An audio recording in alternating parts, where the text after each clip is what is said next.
Hello, I'm John Beattie. Welcome to Cask to Glass, the Scotch Whisky podcast, where we look at the heritage and flavour of Scotland's national drink and the world's favourite spirit.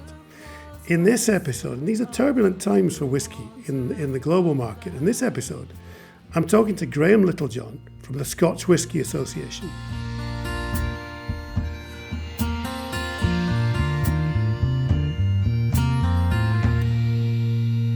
Graeme, thank you very much for joining us. How are you today? Very well, John, thanks. First of all, how do you take your whisky? It depends on the occasion, really. I mean, we're here in the middle of Scottish summer, much as it is, and I tend to enjoy Scotch whisky in a long serve this time of year. I've recently had a kind of coffee and cream cocktail, Scotch whisky, coffee liqueur, soda, cream soda. It's really refreshing this time of year, but there's still a place for traditional tasting as well. And if I'm sitting here in the autumn, I'll probably have my Scotch whisky with some ice. When did you first discover you liked whisky? I think for me and for a lot of people, it comes through family. And for me, it was my dad. I grew up in rural Scotland in a small village called Muckert in Clackmannanshire, and our home distillery is Glenturret, really, just in Perthshire, outside Crieff. And I remember going up there with my family when I was young and discovering about how Scotch whisky was made, and that's kind of stuck with me. But also my dad enjoying whisky at home, and that's clearly kind of seeped into my blood. And I've always enjoyed Scotch whisky, and now I get to work in it as well, which is a great privilege.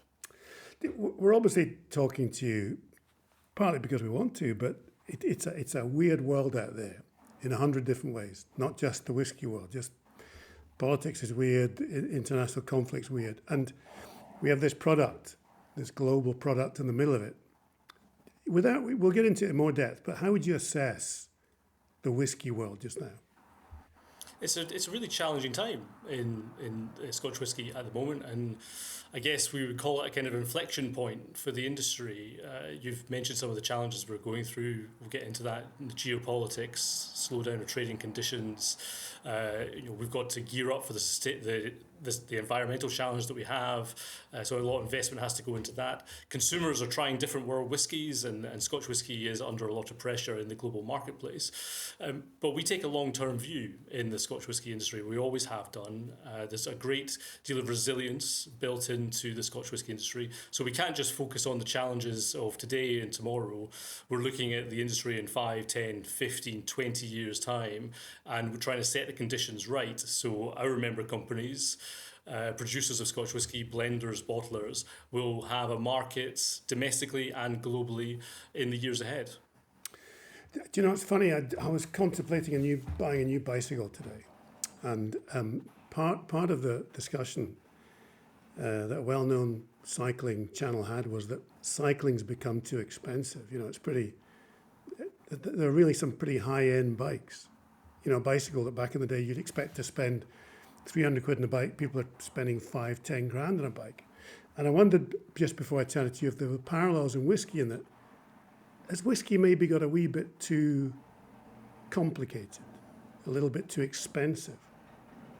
I think there's all whisky for everyone, isn't there? I mean, often the headlines go to the cask sales or the whisky bottle sales going in an auction, which go for £1 million and more. That generates headlines, and that's good for those companies, and it's clearly very good for those individuals who can purchase at that level. But there's whisky out there for everyone. Scotland now has over 150 operating distilleries, and they produce something like 22,000 expressions of Scotch whisky. So you can find one at any price point. You can find one that suits your flavour profile, suits your tastes. And that's what we're trying to do at the SWA, trying to make sure that the world of whisky is as open to as many people as possible, and that you're not having to think about Scotch whisky as something that isn't for you. Scotch whisky is for everybody, and that's the kind of message that has to go to Scotland, to the rest of the UK, and to global markets right around the world. What are you doing? Where are you going in the world to sort of, spread the message of Scotch whisky?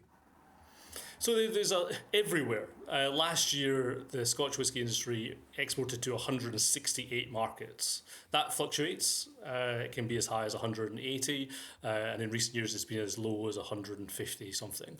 And every market is of interest to the Scotch whisky industry, and at their varying levels. Of course, at the moment, India had a lot of interest in it because of the free trade deal that the UK has just agreed with India. That's a market of great promise, already quite mature.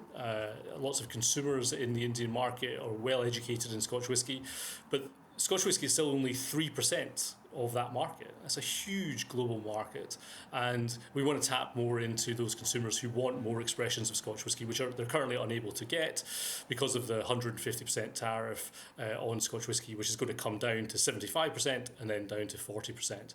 But outside of India, Asia Pacific region in general is interesting. China again is a developing whiskey market, not just for Scotch whisky, but there's Chinese whiskey being produced there increasingly. And so I think that's going to be a market that's of huge interest to distillers of all sizes in, again, that timescale I was talking about earlier on, 10, 20, 30 years. And then Sub-Saharan Africa, particularly Kenya, Nigeria, Angola 15 years ago, was a market of interest in the Scotch whisky industry. Wow. And then in South America, Brazil, Argentina, Colombia, all of these markets still have some untapped potential.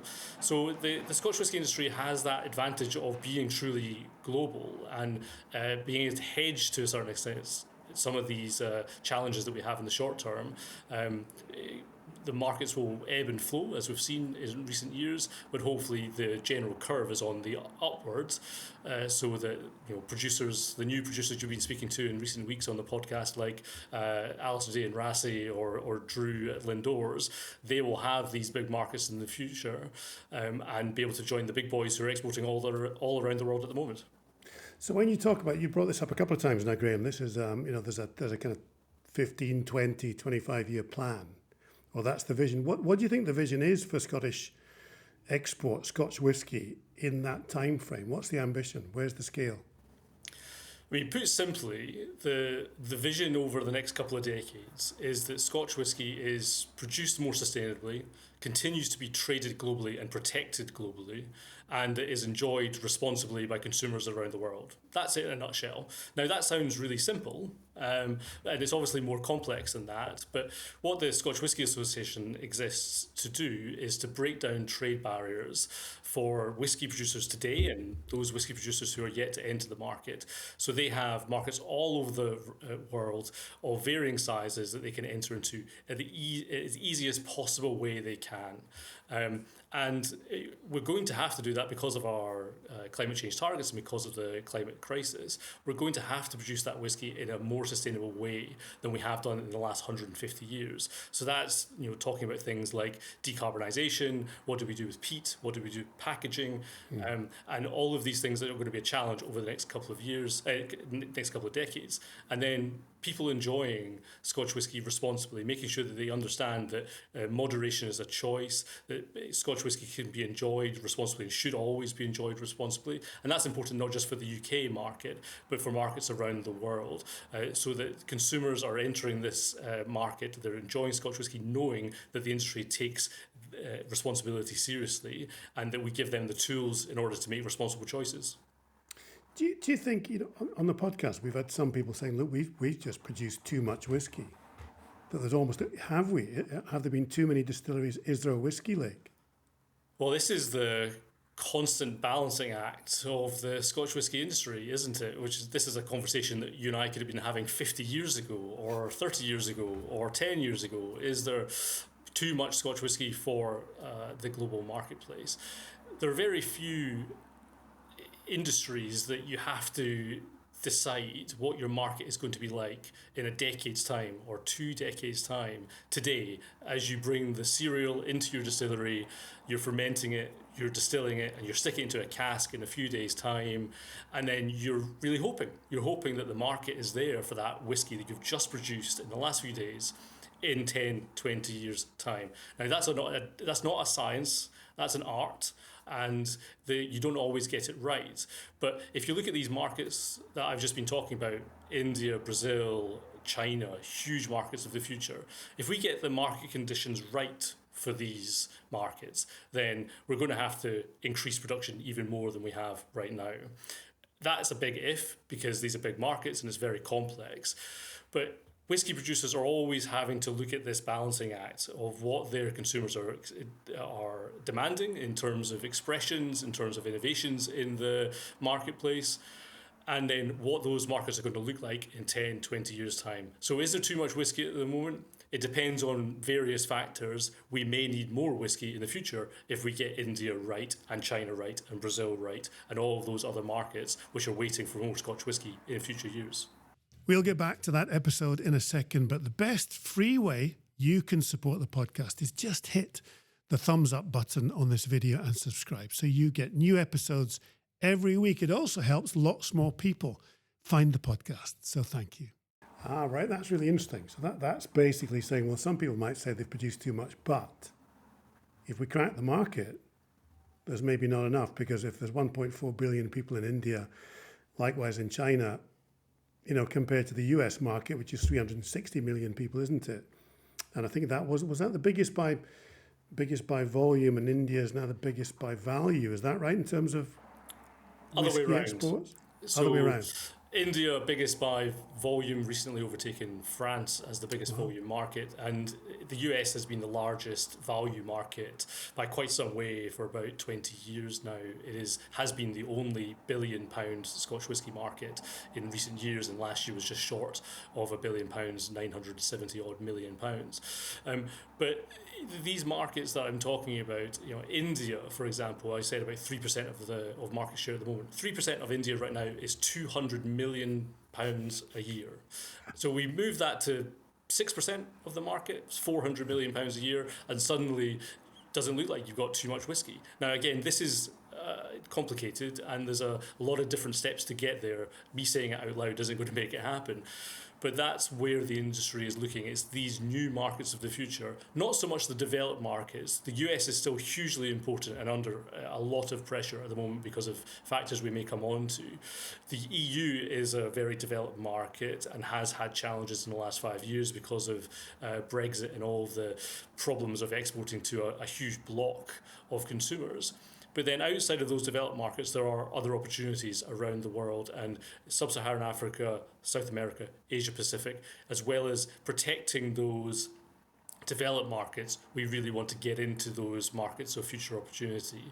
And that's where producers of all sizes, big and small, are looking to that 20-year horizon. It's interesting, you know, we're talking about, and you kind of hinted at America there, in that Donald Trump's half Scottish. Now, his mum was Scottish, and your take then on the American market. And there must be a bit of disappointment at young Donald Trump and what they're doing. What's your take on the American market? The American market, as I said, has been for the last 20 years the biggest market in the world. And if you're a small producer, you're looking predominantly to 3 different regions, if you like, to get your product out initially. That is the UK, Scotland, and the home market, trying to build a consumer base. Difficult because of the very high tax level and a competitive market too. You're looking at the EU as a very developed market, France traditionally being a market that companies would go into in early days of exporting. And then you've got the United States, which is a very developed market. Difficult again because of the 3-tier system to get a distributor and get your product to consumers. But if you're looking to export outside of the UK and the EU, then America tends to be where you go first. And it's been under challenge for the last 5 or 6 years now because of initially a 25% tariff on single malt Scotch whisky as part of an unrelated aerospace trade dispute between 2019 and 2021, and now is under pressure again because of that 10% flat tariff on everything going to the United States. That is a significant challenge to the industry right now, where we're facing pressures all over the world. We want to see that tariff back to zero, where it's been for the last 30 years, beyond that trade dispute I spoke about, which gives us the level playing field with American whisky that is being shipped to the UK and the EU, which faces zero tariff. And that symbiotic relationship between the US whisky industry and the Scotch whisky industry is hugely important to us. We take their barrels, we mature our whisky in that. We want to see that industry thrive, but we want to see that Scotch whisky can export on that level playing field into the United States. So reducing that tariff from that 10% down to zero is really important for producers of all sizes right now. So do you think we should put tariffs on their whisky coming in? I don't think that would do any good, John. I think getting into this kind of tit-for-tat tariff war is not going to help anybody. As I say, we want the US whisky industry to be successful as well. If they are, we're getting their casks, we're producing our spirit for future years, and that relationship has worked really well. I was in the States a couple of times last year, to DC and to Kentucky, to speak to people on the Hill, but also to people in the US whisky industry, to talk about that relationship, which continues to be strong. And they've got the same message to their government that we do to ours. Get tariffs to where they were before January this year, 0% for both US whisky coming into the UK, Scotch whisky going to the US, and that is very clearly the deal that can happen. That is reciprocal tariffs, that's 0 for 0 on like-for-like products, and that's where we want to get back to, and we're working very hard with the UK government and our partners in the US to make sure that that happens.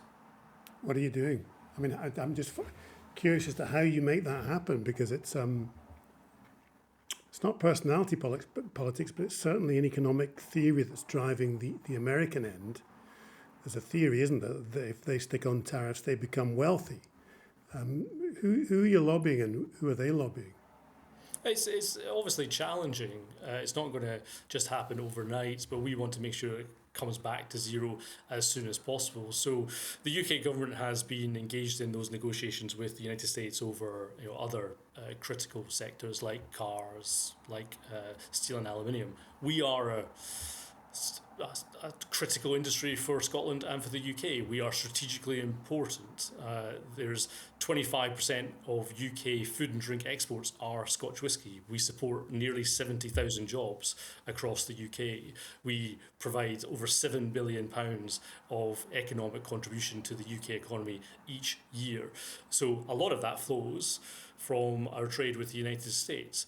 These are the kind of messages that need to make sure that the UK government is taking our position as seriously as those other sectors that I mentioned, and that we are able to get a deal as well that returns us to 0% tariffs, which is what our US colleagues are currently enjoying into the UK. And they, on the other side of the Atlantic, are doing the same thing, talking about that symbiotic relationship.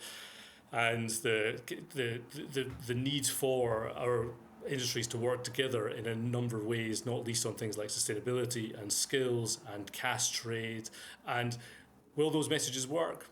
I don't know. Nobody knows what is going to happen in the next few months on this, but the Scotch whisky industry is united on this issue, and actually the whisky world is united on the fact that we want to be reducing tariffs where we can, and that is in the United States, but also elsewhere. Do you know there's a big story broke today, wasn't there, about UK government help for various sectors?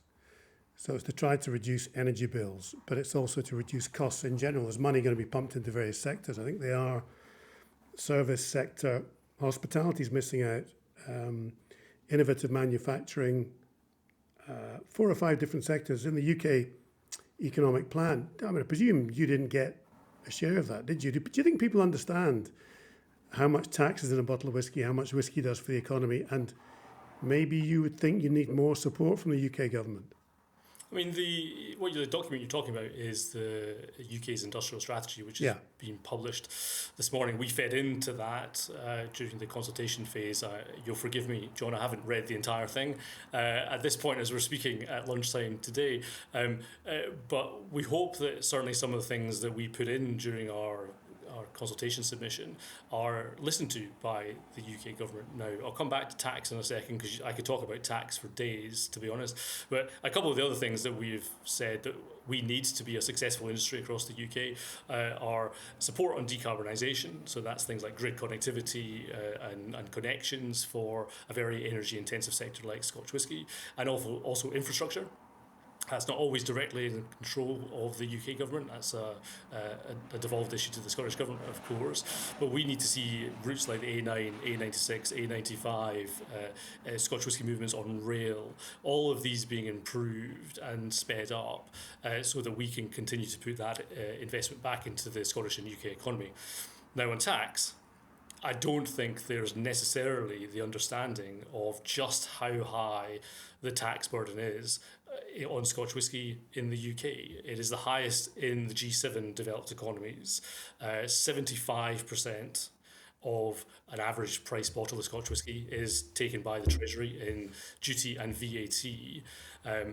That is high by any standards, and it's just got worse in the last 18 months, where the industry has had to take on a 14% increase to excise duty in the last 18 months. And that's putting further pressure on these our member companies, on Scotch whisky producers who are facing overseas tariff pressures. They're facing economic slowdown because of various factors that we all know about around the world, and they're facing a hugely high, a globally high tax burden in our home market. Now, I hope that as part of this industrial strategy that we look at the tax burden on critical sectors like Scotch whisky, and the Treasury in the autumn budget start to address that and recognise the high tax burden, recognise that a lower level of duty on Scotch whisky can actually drive revenue, can drive growth, can drive investment, can drive employment, and then to take a different approach to Scotch whisky, not just look at the kind of balance sheet and go, if we increase duty, we're going to increase revenue. It just doesn't work like that.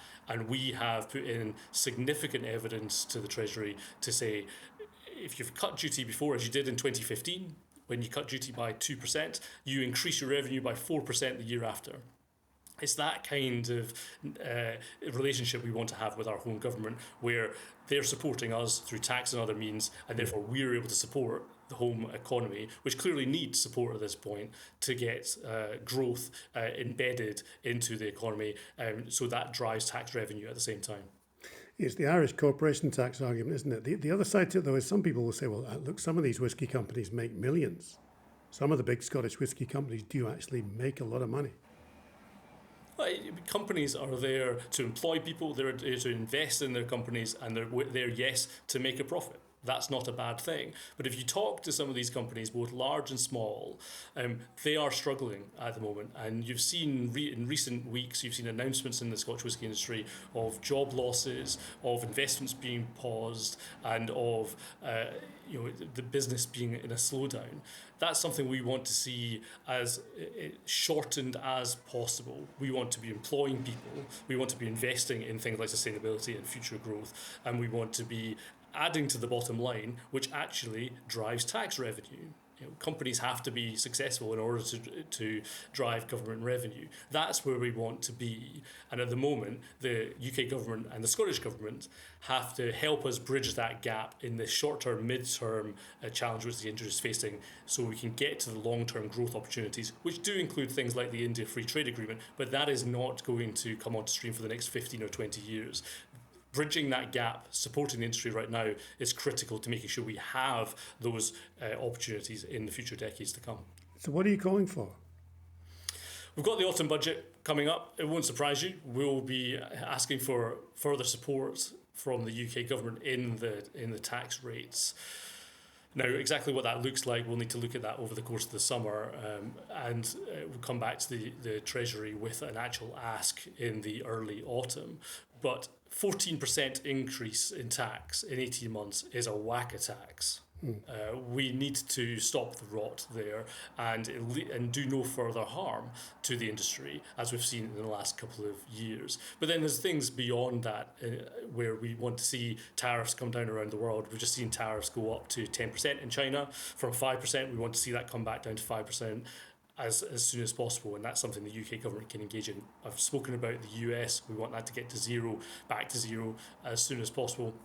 And then the implementation of the India Free Trade Deal is important to the industry as well, getting that through Parliament over the course of the next 6 to 9 months as quickly as possible, so we can see that tariff reduced by half to 75%, and then on that glide path over the next 10 years to 40%. Getting all those things happening now will be really important to giving that short-term support to the industry so we have those long-term opportunities. I love telling the amazing story of Scotland's whisky industry and sharing some positivity about one of the incredible things this country has given the world. Now, if you want to share some positivity too, leave us a 5-star rating wherever you are listening to the podcast. It takes you 10 seconds and will help Cast to Glass reach a much, much wider audience. The trouble is, I can just imagine the UK government listening to you and thinking, they must have done a calculation where they increased the tax. The last, they just put the tax up, haven't they? They put it up by 14%, is what you're saying. So they're thinking we get more money in. 2023. Yeah, so they're thinking we get more money in by putting tax up. You're saying, look, if you drop the tax, we can sell more, but you'll also make more money. But they're not thinking that way, are they? No, they're not. And I used to work for the Treasury before my time at the Scotch whisky industry. So are we both accountants? Is that what the trouble is? Are we both accountants? With some experience here. Are you an accountant? I'm not an accountant. I was on the political side of it, but I can see it from both sides. And if the Chancellor, as Rachel Reeves was in the autumn last year, presented with official advice, presented with a balance sheet going, if you increase Scotch whisky duty, spirits duty as it is, by RPI, by the retail price index, then you're going to generate X on the balance sheet, and then the OBR will, the Office for Budget Responsibility, will sense check that, but they will never challenge it really. What we've shown through the data we've put into the Treasury is that the OBR had modelled that on that tax increase, the receipts from spirits duty were going to go up by £400 million in 1 year. What happened was the spirits duty went up by £1 million. So near enough £400 million off that forecast. So what we're saying is if you're looking at it this year, you can't necessarily put any weight behind the argument that putting up tax further on top of that 14% is going to drive revenue, because revenue has not been driven at this point. We're at the top of what you would call the Laffer curve in economics. And we think that by reducing that tax rate, you will drive more revenue, and that is what we've seen through the cut in 2015 and other freezes to duty over the last 10 years. Going in the different direction, going in a direction over the next 10 years where tax burden is increased on the Scotch whisky industry, is going to see some of those smaller producers who are focusing on the UK market as they start to enter production. They're going to really, really struggle to get out of the Scottish and UK markets and export into the future years because they just won't have the base to do it from.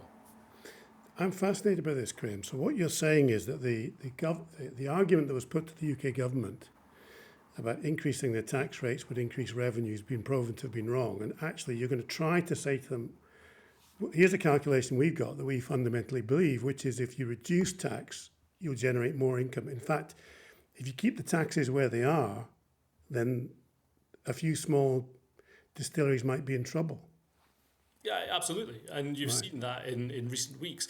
To give you the example on the other side, the 2% cut in 2015 I was talking about. I'm sure the official advice then will have been, Chancellor, if you cut duty on Scotch whisky and other spirits by 2%, you're going to see your balance sheet. You're going to see it reduce. You're going to bring in more. You're going to bring in less revenue because of that cut. What happened in 2015-16, the fiscal year after that 2% cut? Revenue went up by £128 million. So there is a clear argument here, and there's a clear data set which says that the Treasury is looking at this wrong and has to look at it again fresh for the autumn budget and offer that support to some of those producers of all sizes, but particularly those smaller producers who are really struggling right now, and to bridge that gap so they are still around and employing people and investing so they can be involved in those opportunities through trade deals around the world. So on top of the reduction in tax, are you saying that some smaller producers might need more direct help from government in the short term? We talk to our smaller member companies all the time. Billy Walker, the industry legend and stalwart, is been around for more than 50 years. He chairs one of the Scotch Whisky Association's mechanisms, groups that works with our smaller companies to feed these messages in of what they need into government.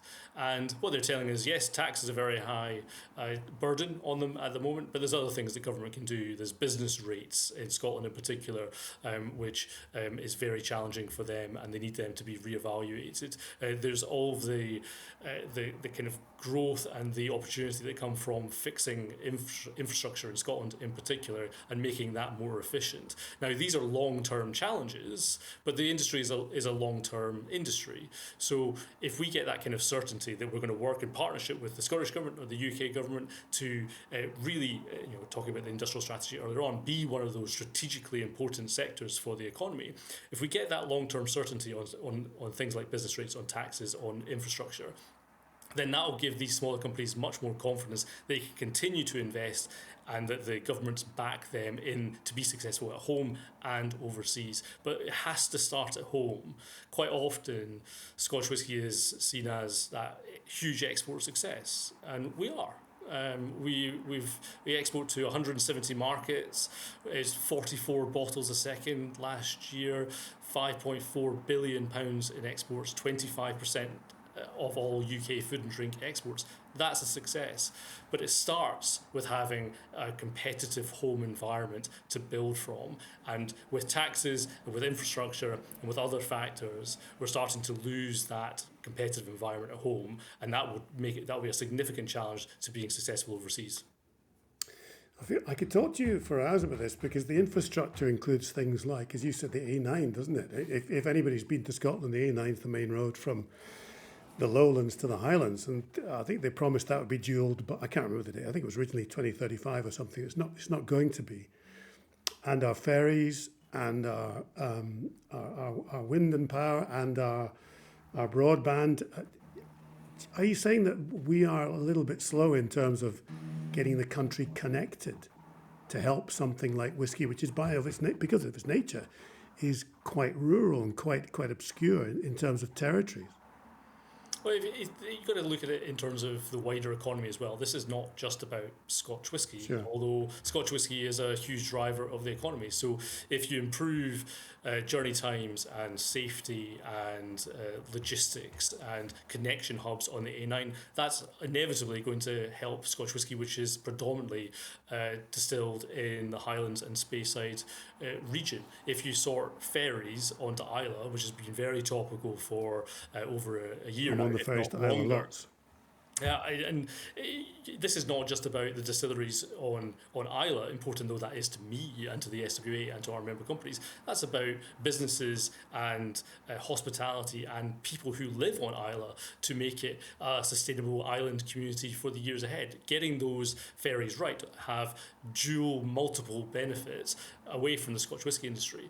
So we do want to see those things sorted. We want to put in that kind of evidence in that we get this, that we can get these growth rates, we can get these incremental gains on the industry to government. But there's wider factors here. Decarbonising the sector is also going to help decarbonise other parts of the economy.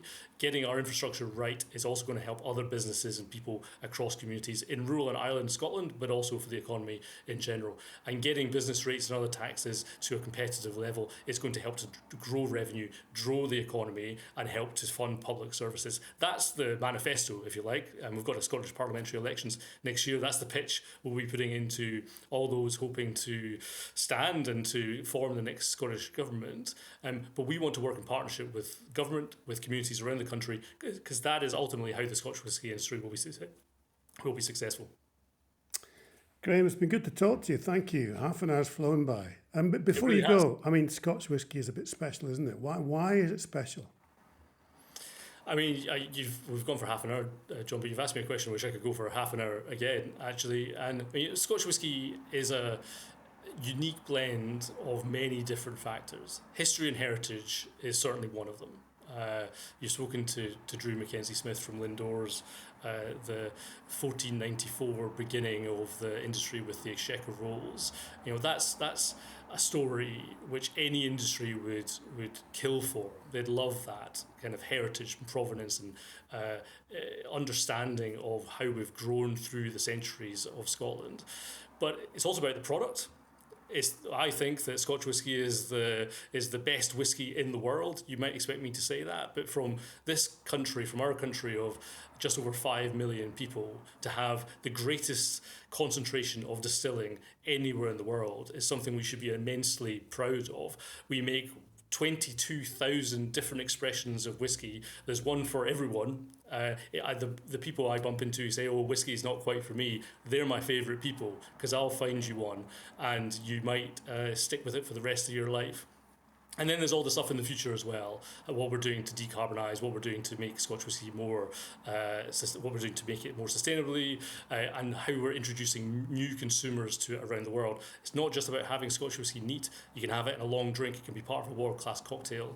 And we are a modern manufacturing success story that is making a craft product at scale. And these are all factors which, whether you're you or me talking on a podcast, or talking to government, everybody should get behind backing Scotch whisky, because that's good for the country. Graeme Littlejohn, thank you very much indeed. Thanks, John. We're never going home. We're never going home. Can we stay with you in Scotland for the rest of our lives? We're never going home. Never going home. All it took was one sip of the water of life.